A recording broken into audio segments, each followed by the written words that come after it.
చెన్నై వేదికగా బంగ్లాదేశ్తో జరుగుతున్న తొలి టెస్టులో టీమిండియా యువ ఓపెనర్ యశస్వి జైస్వాల్ హాఫ్ సెంచరీతో మెరిశాడు. బంగ్లా బౌలర్ల దెబ్బకు విరాట్ కోహ్లీ, రోహిత్ శర్మ లాంటి స్టార్ ప్లేయర్లు పెవిలియన్ చేరుతుంటే జైస్వాల్ మాత్రం చూడముచ్చటైన షాట్లతో అలరించాడు.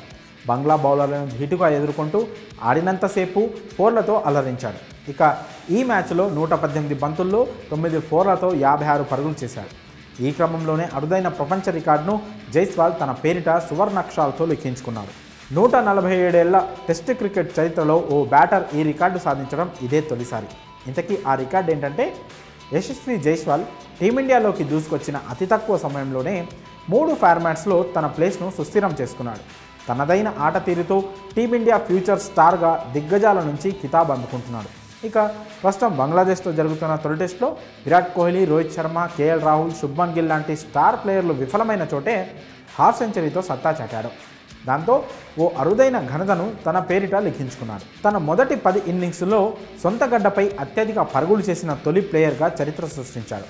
జైస్వాల్ స్వదేశంలో ఆడిన 10 ఇన్నింగ్స్లో 755 పరుగులు సాధించాడు. కాగా ఈ రికార్డు ఇప్పటి వరకు వెస్టిండీస్ క్రికెట్ దిగ్గజం జార్జ్ హెడ్లీ పేరిట ఉండేది. 1935లో హెడ్లీ విండీస్ గడ్డపై 747 పరుగులు చేశాడు.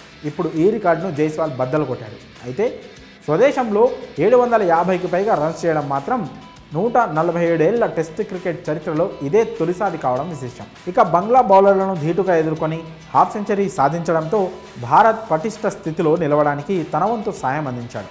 ఇక మ్యాచ్ విషయానికి వస్తే తొలి రోజు ఆట ముగిసే సమయానికి 6 వికెట్లు కోల్పోయి 339 పరుగులు చేసింది టీమిండియా. రవిచంద్రన్ అశ్విన్, రవీంద్ర జడేజా 7వ వికెట్కు 195 పరుగులు జోడించాడు. మరి యువ ఓపెనర్ జైస్వాల్ ప్రపంచ రికార్డును తన పేరిట లిఖించుకోవడంపై మీ అభిప్రాయాలను కామెంట్స్ రూపంలో తెలియజేయండి.